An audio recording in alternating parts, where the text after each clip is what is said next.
সূরা আরাফের 205 নম্বর আয়াতে আল্লাহ বলেন, ওয়াযকুর রাব্বাকা ফি নাফসিকা, তুমি তোমার রবকে স্মরণ করো, ফি নাফসিকা, মনে মনে। বলেন কিভাবে? একটু সুবহানাল্লাহ বলেন। সুবহানাল্লাহ। আল্লাহ হাদিসে কুদসির মধ্যে বলছেন, ইদা যাকারানি ফি নাফসিহি, আমার বান্দা যদি আমাকে মনে মনে স্মরণ করে, যাকারতুহু ফি নাফসি, আমি আল্লাহও তাকে মনে মনে স্মরণ করি। সুবহানাল্লাহ। আল্লাহ বলেন, ওয়াযকুর রাব্বাকা ফি নাফসিকা, তুমি তোমার রবকে মনে মনে স্মরণ করো। রিকশার মধ্যে বসা, অটোর মধ্যে বসা, ট্রেনের মধ্যে বসা, বাসের মধ্যে বসা, মনে মনে আল্লাহকে স্মরণ করলেন। আল্লাহ বলেন, আমিও তোমারে মনে মনে স্মরণ করছি। বসে রয়েছেন, হঠাৎ মনে আসছে, মনে আসছে, আল্লাহ যদি আমারে সবচেয়ে সুন্দর জান্নাতটা দেয়, মানে আপনার মনে আসছে আল্লাহর কথা, যে আল্লাহ আপনি কত মহান, এটা মনে আসছে। আল্লাহ কয়, তোমার যে মনে আমারে আসছে, আমিও তোমারে মনে করছি। সুবহানাল্লাহ। তাহলে ওয়াযকুর রাব্বাকা ফি নাফসিক, মনে মনে আল্লাহরে স্মরণ করো, তাদাররুআ, বিনীতভাবে, ওয়া খীফাতা, ভয় ভীতি নিয়ে, দুনাল জাহরি মিনাল কওলি, অনুচ্চ সুরে, বিল গুদুবি ওয়াল আসাল, সকাল সন্ধ্যায়। সুবহানাল্লাহ। আবার বলছি, ওয়াযকুর রাব্বাকা ফি নাফসিকা, তোমার রবকে স্মরণ করো মনে মনে, তাদাররুআ, বিনীতভাবে, ওয়া খীফা, ভীতি নিয়ে, ভয় নিয়ে, দুনাল জাহরি মিনাল কওলি, অনুচ্চ সুরে, বিল গুদুবি ওয়াল আসাল, সকাল সন্ধ্যায়, ওয়ালা তাকুম মিনাল গাফিলিন, গাফেলদের অন্তর্ভুক্ত হও না। যারা আমি আল্লাহকে স্মরণ করে না, এরা গাফেল, তোমরা তাদের অন্তর্ভুক্ত হও না। আমার বান্দারা, তোমরা তাদের অন্তর্ভুক্ত হও যারা আমি আল্লাহকে সকাল সন্ধ্যায় মনে মনে, বিনীতভাবে, চুপি সারে, ভয় ভীতি নিয়ে আমি আল্লাহকে যারা স্মরণ করে। আল্লাহুম্মা সাল্লি আলা মুহাম্মাদিন ওয়া আলা আলি মুহাম্মাদ, কামা সাল্লাইতা আলা ইব্রাহিম ওয়া আলা আলি ইব্রাহিম, ইন্নাকা হামিদুম মাজিদ। আল্লাহুম্মা বারিক আলা মুহাম্মাদিন ওয়া আলা আলি মুহাম্মাদ, কামা বারাকতা আলা ইব্রাহিম ওয়া আলা আলি ইব্রাহিম, ইন্নাকা হামিদুম মাজিদ। اللهم إني أعوذ بك من شر لساني وشر سمعي وشر بصري وشر مني। সুন্নতে নববী ইন্টারন্যাশনাল মাদ্রাসার উদ্বোধন উপলক্ষে বার্ষিক ওয়াজ মাহফিলের প্রধান মেহমান উস্তাজুল হুফাজ আলহাজ হাফেজ মাওলানা মুসা দামাত বরকাতুহু, প্রধান শিক্ষক হিফজ বিভাগ, জামিয়া কোরআনিয়া আরাবিয়া, লালবাগ, ঢাকা।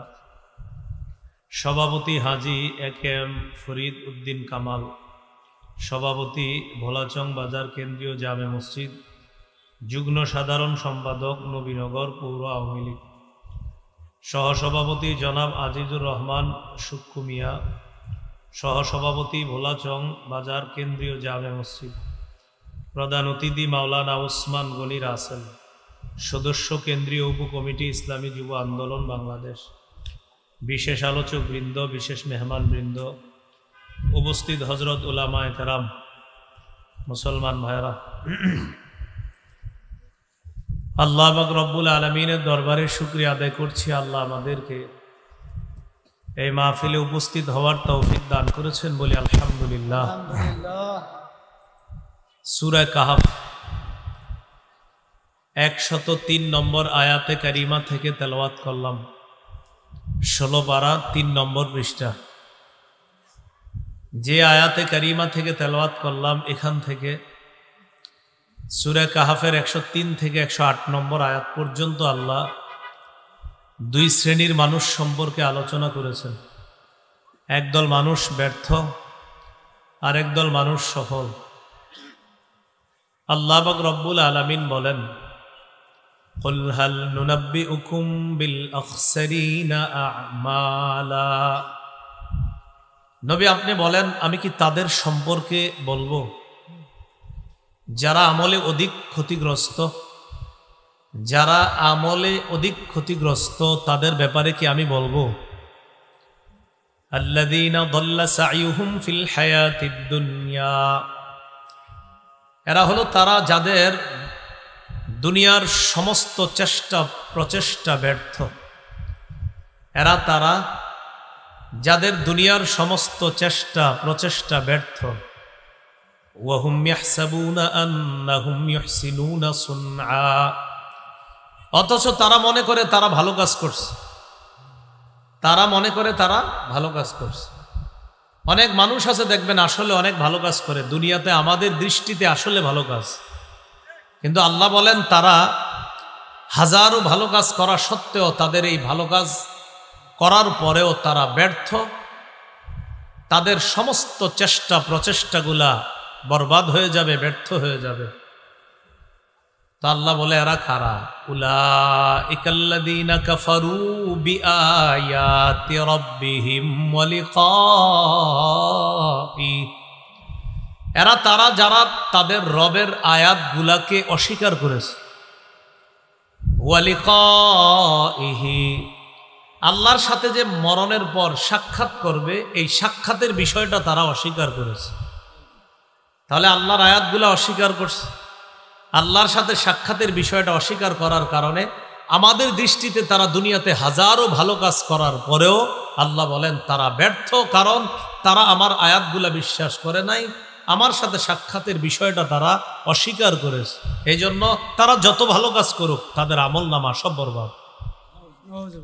ফাহাবিতাত আমালুহুম, আল্লাহ বলেন ফলে তাদের আমল নামা নষ্ট হয়ে যাবে। ফালা নুকিমু লাহুম ইয়াউমাল কিয়ামাতি ওয়াজনা, আমি কিয়ামতের ময়দানে তাদের আমলের কোনো ওজন সাব্যস্ত করব না।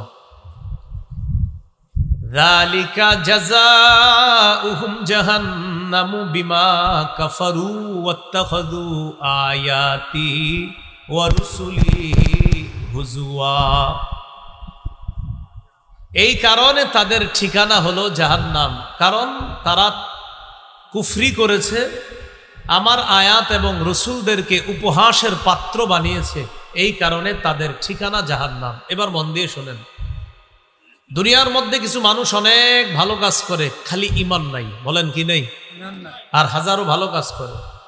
তো আল্লাহ বলেন এই দুনিয়াতে যারা ভালো কাজ করার পরেও যাদের ঈমান নাই, এক, ঈমান না থাকার কারণে তাদের দুনিয়ার সমস্ত চেষ্টা প্রচেষ্টা ব্যর্থ। দুই নাম্বার, তাদের আমল নামা সব বরবাদ। তিন নাম্বার, কিয়ামতের ময়দানে তাদের আমলের কোনো ওজন সাব্যস্ত করব না। চার নাম্বার, তাদের ঠিকানা জাহান্নাম। নাউজুবিল্লাহ। তাহলে ঈমান না থাকার কারণে কেউ দুনিয়াতে হাজারো ভালো কাজ করছে কিন্তু তার ঈমান নাই, না থাকার কারণে এই চারটা কথা মনে রাখবেন। এক, তার দুনিয়ার এই সমস্ত চেষ্টা প্রচেষ্টা ব্যর্থ। দুই নাম্বার, এই ব্যক্তির সমস্ত আমল নামা বরবাদ। তিন নাম্বার, কিয়ামতের ময়দানে আল্লাহ তার আমলের কোনো ওজন সাব্যস্ত করবে না। চার নাম্বার, তাদের ঠিকানা জাহান্নাম। এলা হলো ব্যর্থ। এবার আল্লাহ পাক রব্বুল আলামিন কি বলে দেখেন, সফল কারা?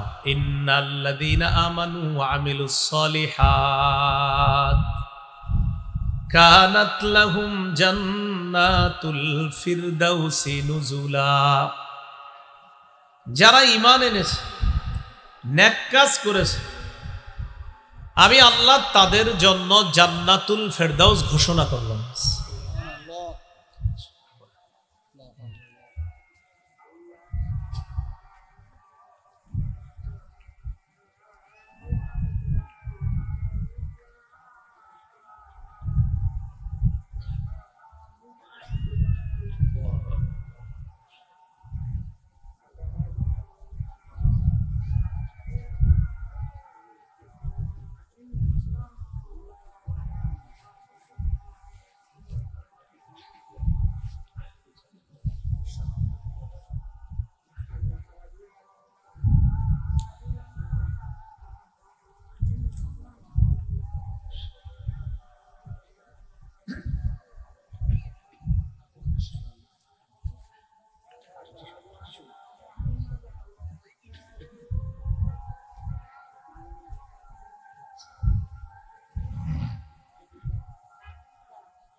আমরা শুনছিলাম সফল কারা, যাদের মধ্যে দুইটা গুণ থাকবে তারা সফল। আল্লাহ বলেন ইন্নাল্লাযীনা আমানু ওয়া আমিলুস সলিহাত, যারা ঈমান আনে নেক কাজ করে, কানাত লাহুম জান্নাতুল ফিরদাউসি নুজুলা, তাদের জন্য মেহমানখানা হিসাবে রয়েছে জান্নাতুল ফিরদাউস। সুবহানাল্লাহ। কেমন জান্নাতুল ফিরদাউস আর মেহমানখানা কেমন? খালিদিনা ফিহা, যেখানে তারা চিরস্থায়ী ভাবে বসবাস করবে। দেখেন পৃথিবীতে মেহমানখানা হয় কেমন? পৃথিবীর মেহমানখানা ক্ষণস্থায়ী, কিছুক্ষণ থাকবেন পরে চলে যাবেন, কিন্তু আল্লাহ মেহমানখানা হিসাবে যে জান্নাতুল ফিরদাউস দান করবেন, ওই মেহমানখানা এটা ক্ষণস্থায়ী নয়, বরং সেটা চিরস্থায়ী মেহমানখানা।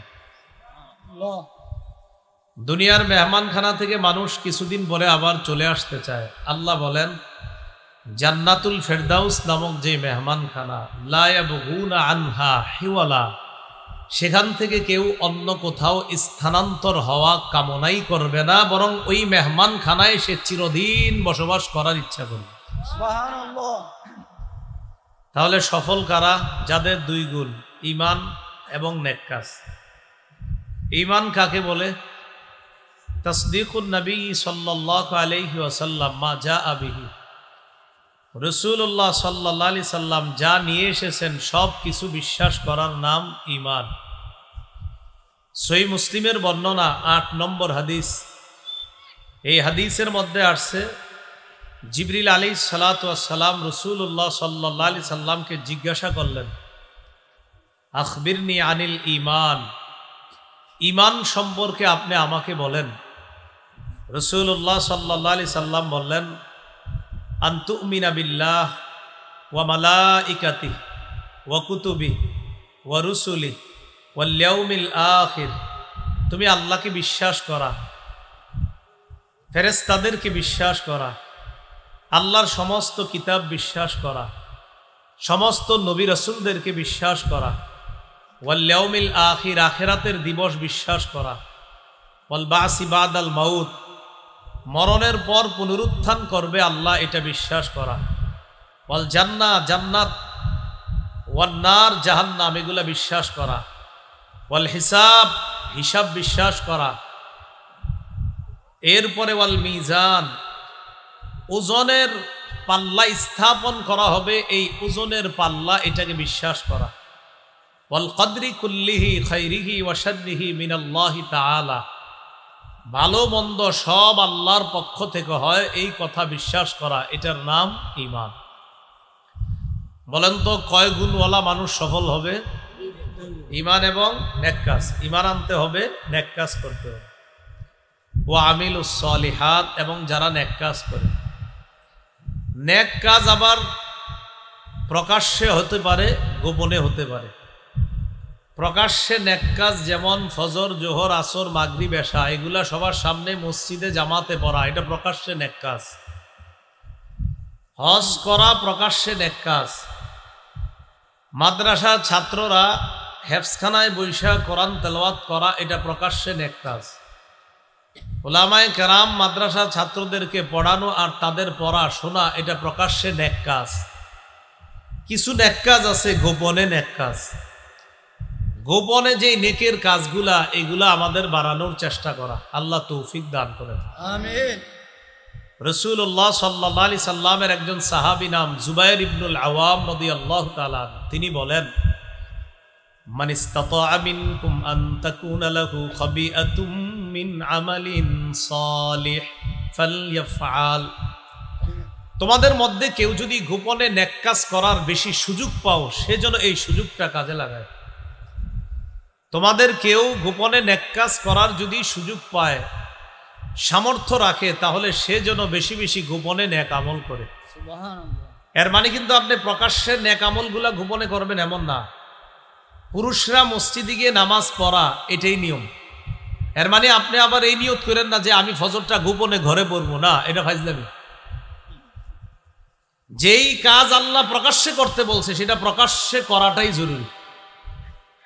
গোপনে নেক কাজ কোনগুলা? সেগুলা হলো যেগুলা নফল ইবাদত। কি ইবাদত? নফল। এগুলা গোপনে করা উত্তম। আবু হাজেম রহমতুল্লাহি আলাইহি বলেন, উক্তুম হাসানাতিকা আশাদ্দা মিম্মা তাকতুমু সাইয়্যাতিক। তুমি তোমার খারাপ বিষয়গুলা যতটা গোপন করে রাখো, এর চাইতে বেশি গোপন করবা তোমার গোপনীয় নেক কাজগুলা। তুমি তোমার গুনাহের কাজগুলা কাউরে বলতে চাও না, তোমার বদ অভ্যাসগুলা তুমি কিন্তু কাউকে বলতে চাও না। তোমার যে বদ অভ্যাস, তোমার খারাপ কাজগুলা যেমন তুমি লুকায় রাখো, এর চাইতে বেশি লুকিয়ে রাখবা তোমার গোপন ইবাদতগুলা। গোপন ইবাদত বাড়ানোর উপায় কি? আমি আপনাদের সামনে 6টা উপায় বলবো, একটু মনে রাখেন। বলেন কয় উপায়? 6 উপায়। 1 নম্বর উপায়, অন্তরের ইবাদতে মনোযোগ দেওয়া। 2 নম্বর উপায়, অন্তরের ইবাদতে তো প্রথমে মনোযোগ দেওয়া। 2 নাম্বার, সৎ আমলের নিয়ত করা। বলেন তো 2 নাম্বার কিসের নিয়ত করা? সৎ আমলের নিয়ত করা। নিয়তের সম্পর্ক কি বাহ্যিক অবস্থার সাথে না কলবের সাথে? কলবের সাথে। এটা গোপন বিষয়। 3 নাম্বার, বলেন গোপনে বেশি বেশি দোয়া করা। 4, বলেন গোপনে গোপনে বেশি বেশি জিকির করা। বেশি জিকির করা। 5, বলেন গোপনে গোপনে বেশি বেশি বেশি বেশি কোরআন তেলাওয়াত করা। কোরআন তেলাওয়াত করা। 6, গোপনে গোপনে বেশি বেশি নফল নামাজ পড়া। নফল নামাজ পড়া। এই 6টা কাজ যদি করেন তাহলে গোপন ইবাদত বাড়ানো যাবে। আমি আবার বলছি, গোপন ইবাদত বাড়ানোর অনেক উপায়, এর মধ্যে 6টা উপায় জানছি আমরা আজকে।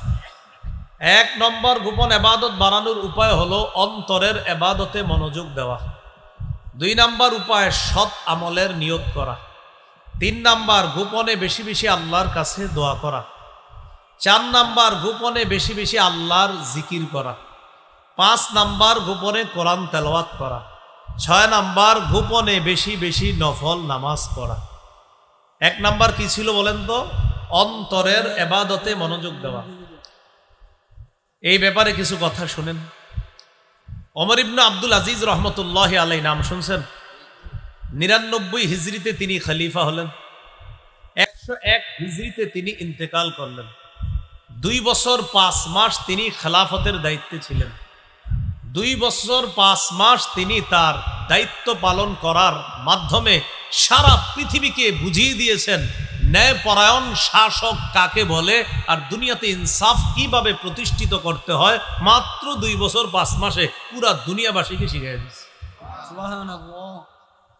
এই ওমর ইবনে আব্দুল আজিজ রহমতুল্লাহি আলাইহি জুমার নামাজের দিন মিম্বরে দাঁড়ায়া তিনি বলতেন, ইয়া আইয়ুহান নাস আসলিহু আখিরাতাকুম ইউসলিহিল্লাহু লাকুম দুনিয়াকুম। হে মানুষ, তোমরা তোমাদের আখিরাতকে সংশোধন করো, আখিরাতকে পরিশুদ্ধ করো, তোমাদের দুনিয়াটা আল্লাহ পরিশুদ্ধ করে দিবেন। সুবহানাল্লাহ। ওয়া আসলিহু সারাইরাকুম ইউসলিহিল্লাহু লাকুম আলানিয়াতাকুম। ও মানুষ, তোমরা তোমাদের গোপন বিষয়গুলা বেশি বেশি পরিশুদ্ধ করো, তোমাদের প্রকাশ্য বিষয়গুলা আল্লাহ পরিপাটি করে দিবেন। সুবহানাল্লাহ। এটা হলো অন্তরের ইবাদতে মনোযোগ দেওয়া, গোপন বিষয়গুলাতে মনোযোগ দেওয়া। ইমাম শাফি রহমতুল্লাহি আলাইহি বলেন, এখন যে কথাটা বলবো পারলে লিখে রাখেন, এটা পকেটে রেখে দিবেন। ইমাম শাফি বলেন, আসাদুল আমালি সালাসা, পৃথিবীতে 3টা আমল করা সবচেয়ে কঠিন। বলেন পৃথিবীতে কয় আমল সবচেয়ে কঠিন? 3 আমল। কিন্তু কঠিন হইলেও আমরা ইনশাল্লাহ করবো। বলেন। ইনশাআল্লাহ। 1 নম্বর, আল জুদু মিন কিল্লাহ, টাকা পয়সা কম থাকলে দান সৎকা করা কঠিন। আপনার ঘরে 2টা খেজুর আছে, এই মুহূর্তে একজন ভিক্ষুক আইসা কয় কিছু দেন, ঘরে কিচ্ছু নাই, 2টা খেজুর আছে, ওই মুহূর্তে একটা খেজুর দেওয়া খুব কঠিন। পকেটে 5 টাকা আছে, ভিক্ষুক কয় কিছু দান করেন, আর কিচ্ছু নাই আপনার কাছে, ওই মুহূর্তে 2 টাকা দিবেন, টেনশনে বললেন 2 টাকা দিলে থাকবে আর 3 টাকা, খুব টেনশন। তো ইমাম শাফি বলেন, অর্থের অবস্থা কম থাকলে, হালাত খারাপ থাকলে ওই মুহূর্তে দান সৎকা করা খুব কঠিন। 2 নাম্বার, ওয়াল ওয়ারউ ফি খালওয়া, নির্জনে আল্লাহকে ভয় করা খুব কঠিন। নির্জনে আল্লাহকে ভয় করা কঠিন। এখানে আমরা যারা আছি সামনে দেখেন, এই জায়গায় কেউ গুনাহ করতেছে না, কারণ সবাই এখানে একটা এমন পরিবেশে আছি যে পরিবেশটা গুনাহের পরিবেশ না। কিন্তু দেখেন, যখন আপনি দরজার আড়ালে আছেন, দরজাটা বন্ধ করে দিলেন, ওই মুহূর্তে আপনার ডান পাশে ইলেকট্রনিক মিডিয়া আছে, মোবাইল আছে, বাম পাশে ল্যাপটপ আছে। ওই মুহূর্তে ইবলিস আপনাকে বলছে একটা নাটক সিনেমা দেখো, কেউ দেখবে না, তোমার আব্বা আম্মা দেখবে না, কেউ দেখবে না। ওই মুহূর্তে চিন্তা করলেন আমার আল্লাহ আমারে দেখতেছে। ওই মুহূর্তে নির্জনে আল্লাহরে ভয় করা খুব কঠিন। ইমাম শাফি বলেন সবার সামনে আল্লাহরে ভয় করা তো সহজ, কিন্তু একা যখন থাকো, নির্জনে যখন থাকো, ইবলিস যখন তোমারে কঠিন ধোঁকা দেয়, তখন আল্লাহকে গোপনে ভয় করা খুব কঠিন। আমরা করবো ইনশাআল্লাহ। ইনশাআল্লাহ। আমরা যখন একাকী থাকি তখন আমরা গুনাহ করব না। তাহলে 1 নাম্বার, অর্থনৈতিক অবস্থা যদি খারাপ থাকে ওই মুহূর্তে দান সৎকা করা কঠিন। 2 নাম্বার, ওয়াল ওয়ারউ ফি খালওয়া, নির্জনে আল্লাহকে ভয় করা খুব কঠিন। 3, ওয়া কালিমাতু হাক্কিন ইনদা মান ইউরজা, যার কাছে কিছু আশা করা হয় তার সামনে হক কথা বলা খুব কঠিন। ঠিক। বস 100টা ভুল করার পরেও বসে কয় আমি কি তোমাদের সাথে কখনো খারাপ আচরণ করেছি? কয় না, আপনি সব ঠিক করেন। কেন? কারণ বসেরে যদি কিছু উল্টাপাল্টা বলি বা বসেরে যদি বলি আপনার ওই কাজটা ভুল, ওই কাজটা ভুল, আমার প্রমোশন হবে না, আমার উন্নতি হবে না। তাই বস হাজারো ভুল করলে আমি বলি সব ঠিক। কালিমাতু হাক্কিন ইনদা মান ইউরজা, যার কাছে কিছু আশা করা হয় তার সামনে হক কথা বলা খুব কঠিন। আপনাকে কেউ আসছে হাদিয়া দেওয়ার জন্য, আপনি জানেন ওর পকেটে সব সুদের টাকা। এই মুহূর্তে আপনি চিন্তা করলেন এই লোক যে কি বলে আইসা আল্লাহ জানে, তো আইসা বলতেছে হুজুর আমার ব্যবসাটা এই অবস্থা, এটা কি সুদ? তা আপনি দেখলেন কোরআন সুন্নাহ মোতাবেক এটা সুদ। চিন্তা করলেন যদি বলি সুদ তাহলে তো হাদিয়া বের হবে না। তাহলে যার কাছ থেকে কিছু আশা করা হয় তার সামনে হক কথা বলা দুনিয়ার সবচেয়ে কঠিন কাজ। ঠিক। তাহলে দুনিয়ার সবচেয়ে কঠিন কাজ কয়টা? 3টা। 1 নাম্বার, টাকা পয়সা কম থাকলে দান সৎকা করা। 2 নাম্বার, নির্জনে আল্লাহকে ভয় করা। 3 নাম্বার, কারো কাছ থেকে কিছু আশা করলে তার সামনে হক কথা বলা। বাকি আমরা এই 3টা করবো ইনশাআল্লাহ। ইনশাআল্লাহ। আমরা কম থাকলেও দান করার চেষ্টা করব, নির্জনে আল্লাহকে ভয় করব, যার তার সামনে ইনশাআল্লাহ হক কথা বলার চেষ্টা করব ইনশাআল্লাহ। আল্লাহ তৌফিক দান করুন। আমিন। গোপন ইবাদত বাড়ানোর উপায় কয়টা জানবো? 6টা। 1 নাম্বার গেল এই অন্তরের ইবাদতে মনোযোগ দেওয়া। তো আমরা এই জায়গায় মূল আলোচনা, গোপনে আল্লাহরে ভয় করা, এটা হলো অন্তরের একটা ইবাদত। কারণ গোপনে আল্লাহরে যখন ভয় করবেন কেউ দেখবে না, তখন কলবের মধ্যে যদি তাকওয়া থাকে আল্লাহরে ভয় করা সহজ। 2 নম্বর, সৎ আমলের নিয়ত করা। বলেন কি করা? সৎ আমলের নিয়ত করা। নিয়তের সম্পর্ক বাহ্যিক অবস্থার সাথে না আভ্যন্তরীণ? আভ্যন্তরীণ, আমার অন্তর জানে। সহিহ মুসলিম হাদিস 1909 নম্বর হাদিস, 1909 নম্বর হাদিস, মাদ্রাসা পাঠ্যপুস্তক অনুসারে হাদিস সংখ্যা হবে 3033টা।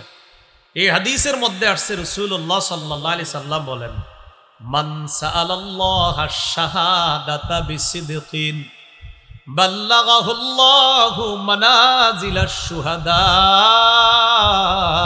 ওয়া ইন মাতা আলা ফিরাশিহি। রাসূলুল্লাহ সাল্লাল্লাহু আলাইহি সাল্লাম বলেন, কেউ যদি মন থেকে শহীদ হওয়ার কামনা করে, কাদের কাদের নিয়ত আছে? আল্লাহ কবুল করে। আমিন। কেউ যদি মন থেকে শাহাদাত চায়, মন থেকে যদি আল্লাহর কাছে শাহাদাত কামনা করে, ওই ব্যক্তি যদি তার ঘরের বিছানার মধ্যেও মারা যায়, আল্লাহ তাকে শহীদদের মর্যাদায় পৌঁছায় দিন। সুবহানাল্লাহ। বুঝছেন? সুবহানাল্লাহ বলছেন। জি। আবার বলছি, কেউ মন থেকে চাইছে আল্লাহ আমি শহীদ হব, মারা গেছে ঘরে, কিন্তু তার তামান্না ছিল শহীদ হবে। বাল্লাগাহুল্লাহু মানাজিলাশ শুহাদা ওয়া ইন মাতা আলা ফিরাশিহি। সে যদি তার ঘরের বিছানায়ও মারা যায়, নিয়ত যে খাঁটি দিলে করেছে শাহাদাতের, আল্লাহ তাকে শহীদদের মর্যাদায় মাকামে পৌঁছায় দিয়েছে। সুবহানাল্লাহ। তাহলে 2 নাম্বার, গোপন ইবাদত বাড়ানোর উপায় সৎ আমলের নিয়ত করা, খাঁটি নিয়ত তলব থেকে করা। রাসূলের সাহাবী আবু মুসা আশআরী রাদিয়াল্লাহু তাআলা আনহু বলেন, নিয়াতুল মুমিনি খায়রুম মিন আমালি, ইন্নাল্লাহা লা ইউতিল আবদা আলা নিয়াতিহি মা লা ইউতিহি আলা আমালিহি। নবীর সাহাবী আবু মুসা আশআরী রাদিয়াল্লাহু তাআলা আনহু বলেন, মুমিনের নিয়ত তার আমলের চাইতে উত্তম। সুবহানাল্লাহ। মুমিনের নিয়ত তার আমলের চাইতে উত্তম। আল্লাহ তার বান্দাকে আমলের কারণে যেই সওয়াব দান করে, বিশুদ্ধ নিয়তের কারণে এর চাইতে বেশি সওয়াব দান করে। সুবহানাল্লাহ। কেন? ওয়াযালিকা ইন্নান নিয়াতা লা রিয়া ফিহা ওয়াল আমালা ইউখালিতুহুর রিয়া। আবু মুসা আশআরী বলেন, বিশুদ্ধ নিয়তের মধ্যে রিয়া থাকে না, লোক দেখানোর উদ্দেশ্য থাকে না, লৌকিকতার উদ্দেশ্য থাকে না। লোক দেখানোর নিয়ত না থাকার কারণে, বিশুদ্ধ নিয়তের কারণে সওয়াব বেশি হয়, কিন্তু আমলের মধ্যে রিয়া আসার সম্ভাবনা থাকার কারণে সওয়াব আল্লাহ দেয় ঠিক, কিন্তু বিশুদ্ধ নিয়তের কারণে সওয়াবটা আল্লাহ বেশি দেয়, কারণ সেখানে রিয়া থাকে না, লোক দেখানোর উদ্দেশ্য থাকে না। তো আমলের সওয়াবও আল্লাহ দেয়। তো এখানেও মানুষ একটু চিন্তা করে, আমার মনে হয় আমলটা খুব সুন্দর হইতেছে, এটা আইসা পড়তে পারে তার মনের মধ্যে, বা রিয়ার একটু সম্ভাবনা আমলে আসে, কিন্তু বিশুদ্ধ নিয়তের মধ্যে কোনো রিয়ার সম্ভাবনা নাই। তাই বিশুদ্ধ নিয়তের সওয়াবটা বান্দার কোনো ক্ষেত্রে আমলের চেয়ে আল্লাহ বেশি দান করে। সুবহানাল্লাহ। তাহলে নিয়তের সম্পর্ক কলবের সাথে, দিলের সাথে। এই জন্য গোপন ইবাদত বাড়ানোর দ্বিতীয় উপায় সৎ আমলের নিয়ত করা। আল্লাহ আমাদের সকলকে বিশুদ্ধ নিয়ত করার তৌফিক দান করেন। আমিন। সহিহ বুখারীর বর্ণনা ৭৫০১ নম্বর হাদিস। এই হাদিসটার না হাদিসে কুদসি বলেন। হাদিসের নাম কি? হাদিসে কুদসি। হাদিসে কুদসি মানে আল্লাহর বক্তব্য, নবীজি আমাদেরকে জানায় দিবে। قال رسول الله صلى الله عليه وسلم قال الله عز وجل في الحديث القدسي إذا أراد عبدي أن يعمل سيئة فلا تكتبوها عليه حتى يعملها। আল্লাহ বলেন, আমার কোনো বান্দা যদি কোনো গুনাহের নিয়ত করে, এই আমলটা না করা পর্যন্ত তোমরা তার গুনাহটা লিখবা না। আমার বান্দা যদি কোনো গুনাহের নিয়ত করে, গুনাহ না করা পর্যন্ত তার গুনাহটা ও ফেরেশতারা তোমরা লিখো না। বুঝছেননি সবাই? একজনে একটা গুনাহের নিয়ত করছে, আল্লাহ ফেরেশতাদেরকে বলে, ফেরেশতারা আমার বান্দা গুনাহটা না করা পর্যন্ত তার এই গুনাহটা তোমরা লিখো। এবার আল্লাহ কি বলে দেখে, ফাইন্না আমিলাহা ফাকতুবুহা বিমিসলিহা। বান্দা যদি গুনাহটা করে ফেলে, একটা গুনার নিয়ত করে, একটা গুনাহ যদি বান্দা করে, বাস যতটা গুনাহ করবে ওই পরিমাণ গুনাহ তার আমল নামায় লেখো। সে গুনাহ করার নিয়ত করেছে, একটা গুনাহ করছে, বাস একটা গুনাহ তোমরা লেখো। ওয়া ইন তারাকাহা মিন আজলি, আর যদি আমার বান্দা গুনাহটা আমারে খুশি করার জন্য ছেড়ে দেয়, বুঝেন, আমার বান্দা গুনাহ করার নিয়ত করেছে, না করা পর্যন্ত গুনাহটা লেখবা না। আমার বান্দা যদি গুনাহটা করে ফেলে, তো বাস একটা গুনাহ করলে একটা লেখো। আর যদি বান্দা আমাকে খুশি করার জন্য গুনাহটা ছেড়ে দেয়, ফাকতুবুহা লাহু হাসানা, আমার বান্দার আমলনামায় একটা নেকি লিপিবদ্ধ করে দাও। দেখছেন নি? গুনার নিয়ত করছে, গুনাহটা আল্লাহরে খুশি করার জন্য করেন না। তোমরা তোমাদের রবকে ডাকো তাদাররুআ, বিনীতভাবে, কাকুতি মিনতি সহকারে রবকে ডাকো। আমরা রবকে ডাকি কিভাবে দেখেন, আমার দিকে তাকান, হাত উঠাই এমন করি, এই তুইও তোল, মানে কি মুনাজাত ধরছি না, এই হাত উঠা, গলা চুলকায়, হাত চুলকায়, পা চুলকায়, রবের সাথে কি তামাশা করতেছি না? হাত উঠাইছি, এইভাবে উঠানোর পর আমার মাথা চুলকে দিছি, আমার শরীর চুলকে দিছি, পাঞ্জাবি আবার এমন করতেছি পরিষ্কার, মানে কি? একটু বলেন না সবাই, হাতটা কার কাছে তুলছি? আল্লাহর কাছে। কিভাবে এমন করি বলেন? আমার রবের কাছে হাত তুইলা কিভাবে এমন করি? দেখেন এই যে হাত তুলছে এমন করে, আল্লাহুম্মা আমিন, মানে রবের সাথে তামাশা। আপনার মাথায় একবার আনেন কথাটা যে আমি কার দরবারে হাত তুলছি। ওই সব এমন দেখেন, এমন করেন, দেখবেন আপনি আজকেও পাবেন, মসজিদে খুঁজছেন এমন করে আল্লাহুম্মা আমিন, মানে উনি খুব কষ্টে হাত তুলছে, ওনার মন চাইতেছে না তুলতে, এই জন্য বুঝায় আল্লাহ মাফ করে দেন, মানে কি? এগুলা কি ভাই? এগুলা দেখছেন নি? অলস এমন করে। সাবধান, আল্লাহর সাথে এই জাতীয় তামাশা করবেন না। বলেন আমরা এগুলা করব না, সবাই বলেন ইনশাআল্লাহ। বলেন ইনশাআল্লাহ। ইনশাআল্লাহ। বলেন বিনীতভাবে, বিনীতভাবে, কাকুতি মিনতি সহকারে কাকুতি মিনতি সহকারে আল্লাহর কাছে দোয়া করুন। আল্লাহর কাছে দোয়া করুন। আল্লাহ তৌফিক দান করুন। আমিন। তো আল্লাহ বলেন, তোমরা তোমাদের রবকে ডাকো, রবের কাছে দোয়া করো, তাদাররুআ ওয়া খুফিয়া, বিনীতভাবে, ওয়া খুফিয়া, এবং চুপি সারে আল্লাহর কাছে দোয়া করো। সূরা মারিয়ামের ৩ নম্বর আয়াত। জাকারিয়া নবীর গোপন দোয়ার প্রশংসা করে আল্লাহ কোরআনে বলছে, ইয নাদা রাব্বাহু নিদাআন খাফিয়া। যখন জাকারিয়া নবী তার রবকে ডেকেছে, রবের কাছে দোয়া করেছে, নিদাআন খাফিয়া, গোপন দোয়া, চুপিসারে দোয়া করেছে। আল্লাহ এই দোয়াটা খুব পছন্দ করছে, তাই কোরআনে জাকারিয়া নবীর দোয়ার কথা আল্লাহ উল্লেখ করে দিয়েছে। জাকারিয়া নবী চুপিসারে আল্লাহর কাছে আস্তে কায়মনোবাক্যে দোয়া করেছে। মুফাসসিরিনে কেরাম এটাই লিখেছেন, হাকাযা ইউস্তাহাব্বু আইয়াকুনা লাহু যিকর লা ইয়াকুনু লাহু নিদাআন ওয়ালা জাহরান বালিগা। কয় দোয়া তো এইভাবেই হবে, আল্লাহর স্মরণ তো এইভাবেই হবে যে আল্লাহরে কাকুতি মিনতি সহকারে মাঝে মাঝে কিছু সময় আস্তে আস্তে রবের সাথে সম্পর্ক কায়েম করা, এইভাবে মাঝে মাঝে সবার উচিত দোয়া করা। আল্লাহ আমাদের সকলকে তৌফিক দান করেন, আমিন। সহিহ মুসলিমের বর্ণনা, ক্বালা রাসূলুল্লাহ সাল্লাল্লাহু আলাইহি ওয়াসাল্লাম ইরবাউ আলা আনফুসিকুম। নবীজি বলেন, তোমরা তোমাদের প্রতি সদয় হও। তোমরা যখন আল্লাহর কাছে দোয়া করো, নিজেদের প্রতি একটু সদয় হও, সুন্দরভাবে বিনীতভাবে দোয়া করবা। কয় কেন? ফাইন্নাকুম লাইসা লা তাদউনা আসাম্মা ওয়ালা গায়িবা। কয় তোমরা এমন রবকে ডাকো না যেই রব বধির, আর যেই রব অনুপস্থিত এমন রবকে ডাকো না। তোমরা এমন রবকে ডাকো, কয় কেমন রব? তাদউনা সামিআন করিবা।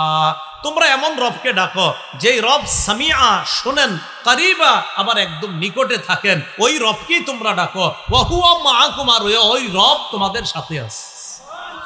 আবার বলছি, নবী বলেন, ইরবাউ আলা আনফুসিকুম, নিজেদের প্রতি সদয় হও, মাঝে মাঝে গোপনে একটু আল্লাহকে ডাইকো।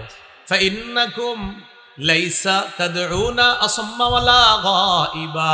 তোমরা এমন রবকে ডাকছো না তো যেই রব বধির, যেই রব অনুপস্থিত, এমন রবকে ডাকো না। তাহলে রব তোমরা কেমন রবকে ডাকি?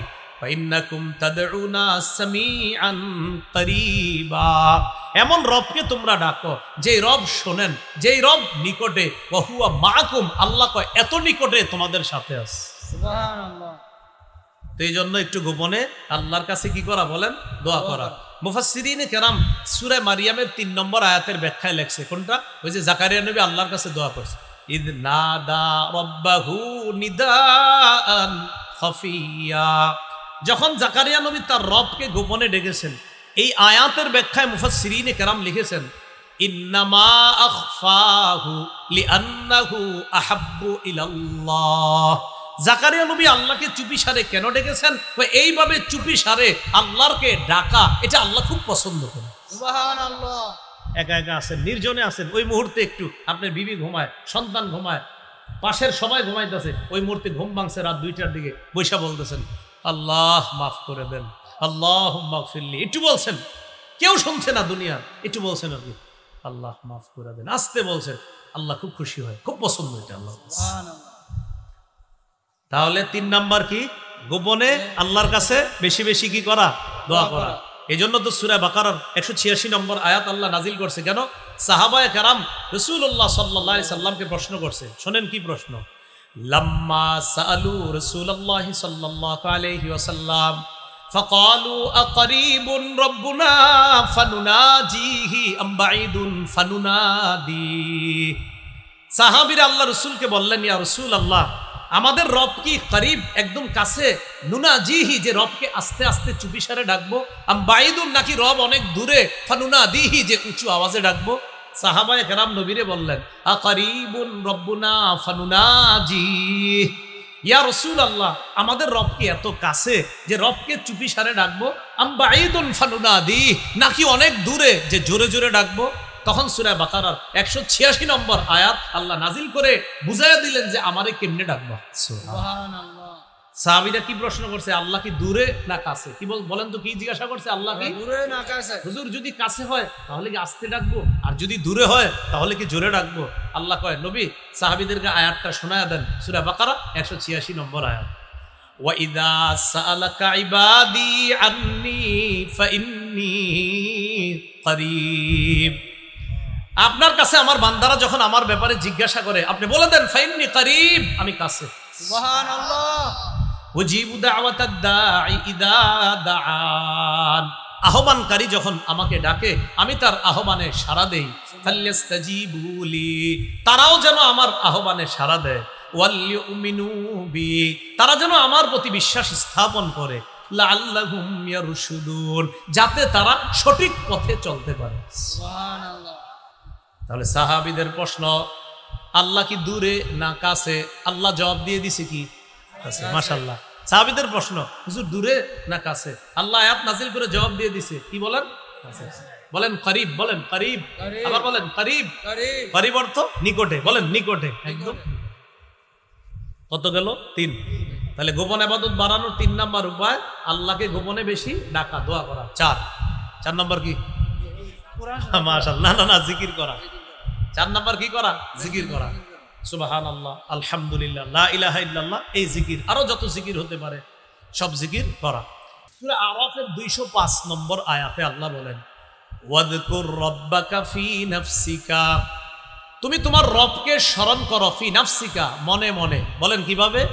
মনে মনে। একটু সুবহানাল্লাহ বলেন। সুবহানাল্লাহ। আল্লাহ হাদিসে কুদসির মধ্যে বলছেন, ইদা যাকারানি ফি নাফসিহি, আমার বান্দা যদি আমাকে মনে মনে স্মরণ করে, যাকারতুহু ফি নাফসি, আমি আল্লাহও তাকে মনে মনে স্মরণ করি। সুবহানাল্লাহ। আল্লাহ বলেন, ওয়াযকুর রাব্বাকা ফি নাফসিকা, তুমি তোমার রবকে মনে মনে স্মরণ করো। রিকশার মধ্যে বসা, অটোর মধ্যে বসা, ট্রেনের মধ্যে বসা, বাসের মধ্যে বসা, মনে মনে আল্লাহকে স্মরণ করলেন। আল্লাহ বলেন, আমিও তোমারে মনে মনে স্মরণ করছি। বসে রয়েছেন, হঠাৎ মনে আসছে, মনে আসছে, আল্লাহ যদি আমারে সবচেয়ে সুন্দর জান্নাতটা দেয়, মানে আপনার মনে আসছে আল্লাহর কথা, যে আল্লাহ আপনি কত মহান, এটা মনে আসছে। আল্লাহ কয়, তোমার যে মনে আমারে আসছে, আমিও তোমারে মনে করছি। সুবহানাল্লাহ। তাহলে ওয়াযকুর রাব্বাকা ফি নাফসিক, মনে মনে আল্লাহরে স্মরণ করো। তাদাররুআ, বিনীতভাবে। ওয়া খীফাতা, ভয় ভীতি নিয়ে। দুনাল জাহরি মিনাল কওলি, অনুচ্চ সুরে। বিল গুদুবি ওয়াল আসাল, সকাল সন্ধ্যায়। সুবহানাল্লাহ। আবার বলছি, ওয়াযকুর রাব্বাকা ফি নাফসিকা, তোমার রবকে স্মরণ করো মনে মনে। তাদাররুআ, বিনীতভাবে। ওয়া খীফা, ভীতি নিয়ে, ভয় নিয়ে। দুনাল জাহরি মিনাল কওলি, অনুচ্চ সুরে। বিল গুদুবি ওয়াল আসাল, সকাল সন্ধ্যায়। ওয়ালা তাকুম মিনাল গাফিলিন, গাফেলদের অন্তর্ভুক্ত হয়ো না। যারা আমি আল্লাহকে স্মরণ করে না, এরা গাফেল, তোমরা তাদের অন্তর্ভুক্ত হয়ো না। আমার বান্দারা, তোমরা তাদের অন্তর্ভুক্ত হও যারা আমি আল্লাহকে সকাল সন্ধ্যায় মনে মনে বিনীতভাবে চুপি সারে ভয় ভীতি নিয়ে আমি আল্লাহকে যারা স্মরণ করে। তাহলে আল্লাহর জিকির বেশি বেশি করা, কি বলেন? এটা প্রকাশ্যে তো আমরা মাঝে মাঝে করি, গোপনেও বেশি বেশি জিকির করা। বলেন, গোপনে বেশি বেশি কি করা? জিকির করা। আল্লাহ তৌফিক দান করেন। আমিন। করব তো সবাই জিকির ইনশাআল্লাহ। ইনশাআল্লাহ। 5 নাম্বার তো একটা হলো প্রকাশ্যে কোরআন তেলাওয়াত, হেফজখানায় শিক্ষা চলতেছে। তো আবার মাঝে মাঝে গোপনে করবেন। কিভাবে করবেন? বাসায় আছেন, রাত্রে 12টার পরে 1টার পরে সবাই ঘুমায় গেছে, তো আপনি একটু কোরআনটা খুইলা এমন ভাবে পড়বেন যেন কারো ঘুম নষ্ট, এমন ভাবে পড়বেন যেন কারো ঘুম নষ্ট না হয়। শোনেন, কোরআন তেলাওয়াত এমন ভাবে পড়তে হবে যেন কারো ঘুম নষ্ট না হয়। তো রাতে উঠছেন আপনি, একটু খুলেন না কোরআনটা, খুইলে আপনি একটু তেলাওয়াত করেন আর মনে মনে একটু আনেন। এখন আপনাদের মনে কথাটা দিই, দেখেন, রাত 12টা 1টার দিকে আপনি একটু কোরআন খুললেন, কোরআন খোলার পর কোরআন তেলাওয়াত করতেছেন, সারা পৃথিবী ঘুমাইতেছে, আপনি কোরআন পড়তেছেন, মানে আল্লাহর কথাগুলা ওই সময় আপনার মুখে উচ্চারণ হচ্ছে যখন আশেপাশের সবাই ঘুমায়। সুবহানাল্লাহ। কোরআনের কথা কার? আল্লাহ। বলেন, কোরআনের কথা কার? আল্লাহ। একটু চিন্তা করেন তো, বিবিও ঘুমায়, সন্তান ঘুমায়, আর আপনি আপনার রবরে নিয়ে পড়ে আছেন। সুবহানাল্লাহ।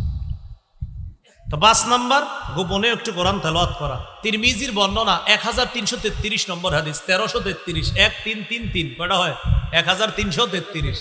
قال رسول الله صلى الله عليه وسلم الجاهر بالقرآن كالجاهر بالصدقة والمسر بالقرآن كالمسر بالصدقة। যে ব্যক্তি প্রকাশ্যে কোরআন তেলাওয়াত করে সে কেমন যেন প্রকাশ্যে সদকা করে, যে গোপনে কোরআন তেলাওয়াত করে সে কেমন যেন গোপনে দান সদকা করে। সুবহানাল্লাহ। তাহলে প্রকাশ্যে তেলাওয়াত প্রকাশ্যে সৎকার মতো, গোপনে তেলাওয়াত গোপনে সৎকার মতো। তেলাওয়াত করবেন ইনশাআল্লাহ। তাহলে এটা হলো 5 নাম্বার, গোপনেও একটু কোরআন তেলাওয়াত করা। 6 নাম্বার, গোপনে নফল নামাজ বেশি বেশি পড়া। আল্লাহ আমাদেরকে গোপনে নফল নামাজ একটু বেশি পড়ার তৌফিক দান করেন। ক্বালা রাসূলুল্লাহ সাল্লাল্লাহু আলাইহি ওয়াসাল্লাম সালাতুর রাজুলি তাতাওয়ুআন হাইসু লা ইয়ারাহুন নাস তা'দিলু সালাতাহু আলা আ'য়ুনিন নাস 25। রাসূলুল্লাহ সাল্লাল্লাহু আলাইহি সাল্লাম বলেন, মানুষের সামনে 25 বার নফল নামাজ পড়া আর গোপনে একবার নফল নামাজ পড়া সমান। সুবহানাল্লাহ। হ্যাঁ, মানুষের সামনে 25 বার আর গোপনে একবার নফল নামাজ পড়া সমান। বুঝছেন নি সবাই? আমগো সামনে আপনি পড়ছেন 25 বার, গোপনে ওই নামাজই পড়ছেন একবার। নবীজি বলেন একবার গোপনে নফল নামাজ মানুষের চোখের সামনে 25 বার পড়ার সমান। সুবহানাল্লাহ। নফল নামাজ পড়বেন নি ইনশাআল্লাহ? ইনশাআল্লাহ। বাকি এই জায়গায় একটা কথা আছে, অনেক মসজিদে কি করে জুমার নামাজ পড়া অনেকে বাইরে হয়ে যায়, বাইরে হুজুর সুন্নত ঘরে পড়া উত্তম, পড়েননি আপনি, এরকম পড়লে উত্তম। কিন্তু ভাই যারা আপনারা পড়েন না, আপনারা আল্লাহর রাসূল মসজিদে পড়েন, আপনি তো বাসায় গিয়ে পড়বেন না। যদি বাসায় গিয়ে পড়েন তাহলে ঠিক আছে, মানে হ্যাঁ বুঝায় হুজুর সুন্নত তো ঘরে পড়া উত্তম, তা আপনি সাথে সাথে বলবেন পড়ছেন না, তখন বলবেন না একটু ব্যস্ততা ছিল তাই পড়ি নাই। আপনি বলবেন আল্লাহর রাস্তে আপনি আর মসজিদ থেকে বের হইেন না, ওখানেই সব পড়বেন। তাহলে নফল কাদের জন্য? যাদের আসলেই ঘরে নামাজ পড়ার অভ্যাস আছে, যাদের আসলেই ঘরে নামাজ পড়ার কি আছে বলেন? অভ্যাস আছে। তিরমিজির বর্ণনা 3579 নম্বর হাদিস, রাসূলুল্লাহ সাল্লাল্লাহু আলাইহি সাল্লাম বলেন, আকরাবু মা ইয়াকুনু রাব্বু মিনাল আবদি, আকরাবু মা ইয়াকুনু রাব্বু মিনাল আবদি। রাসূলুল্লাহ সাল্লাল্লাহু আলাইহি সাল্লাম বলেন, মানুষ যে নফল ইবাদত করে, নফল নামাজ গোপনে পড়ে, মানুষ যে নফল নামাজ গোপনে পড়ে, এর মধ্যে শেষ রাতে যদি গোপনে কেউ তাহাজ্জুদ পড়ে, ওই ব্যক্তি তাহাজ্জুদের মাধ্যমে আল্লাহর সবচেয়ে নিকটবর্তী হয়ে যায়। সুবহানাল্লাহ। আমি আবার বলছি, আকরাবু মা ইয়াকুনু রাব্বু মিনাল আবদি ফি জাওফিল লাইলিল আখির। ভাই শেষ রাতে মানুষ যে তাহাজ্জুদ পড়ে, এই গোপন ইবাদতের মাধ্যমে বান্দা আল্লাহর সবচেয়ে কাছাকাছি হয়ে যায়। তখন নবীজি বলেন, ফাকুন মিম্মান ইয়াযকুরু ফি তিলকা সাআ, অতএব তুমি তাদের অন্তর্ভুক্ত হও যে ওই সময় আল্লাহকে স্মরণ করে। রাসূল সাল্লাল্লাহু আলাইহি সাল্লাম বলেন, ইনিস্তাতা'তা, যদি তুমি পারো, নবী বলেন ইনিস্তাতা'তা, যদি তুমি পারো, আন তাকুনা মিম্মান ইয়াযকুরু ফি তিলকা সাআ ফাকুন, ওই সময় যারা আল্লাহকে গোপনে স্মরণ করে মানে তাহাজ্জুদ করে, তুমি যদি পারো তাদের অন্তর্ভুক্ত হইতে, ও আমার উম্মত, তাহলে তুমি ওই রাতের তাহাজ্জুদ গুজারদের অন্তর্ভুক্ত হয়ে যাও। মনে থাকবে নি? ইনশাআল্লাহ। বলেন সফল কয় গুণওয়ালা? 2 গুণ। ঈমান এবং নেক কাজ। নেক কাজ আবার কয় ধরনের জানলাম? 2, প্রকাশ্যে গোপনে। গোপনে ইবাদত বাড়ানোর কয় উপায়? 6 উপায়। 1 নাম্বার কলবের ইবাদতে মনোযোগী হওয়া, 2 নাম্বার সৎ আমলের নিয়ত করা, 3 নাম্বার গোপনে আল্লাহর কাছে দোয়া করা, 4 নাম্বার গোপনে আল্লাহরে বেশি স্মরণ করা মানে জিকির করা, 5 নাম্বার গোপনে কোরআন তেলাওয়াত করা, 6 নাম্বার গোপনে নফল নামাজ পড়া। আজকে এতটুকুই থাক। আল্লাহ পাক রব্বুল আলামিন আমাদের সকলকে যে কথা, এই ভাই ইউটিউবাররা পিছে পিছে দৌড়াইবেন না, বেশ মাহফিল জেনে শেষ, আর কোথাও যাবেন না, এই চিন্তা রাখি। ওই সবাই আসেন, সবাই আসেন।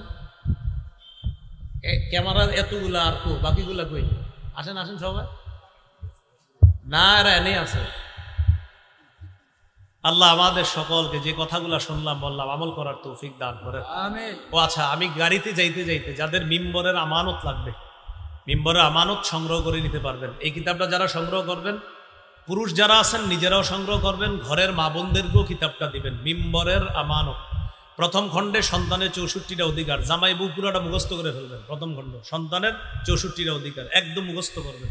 দ্বিতীয় খণ্ড শিরিক বেদাত কুফর তাওহীদ, তৃতীয় খণ্ড হালাল হারাম, চতুর্থ খণ্ড স্বামীর 24টি অধিকার, স্ত্রীর 19টি অধিকার।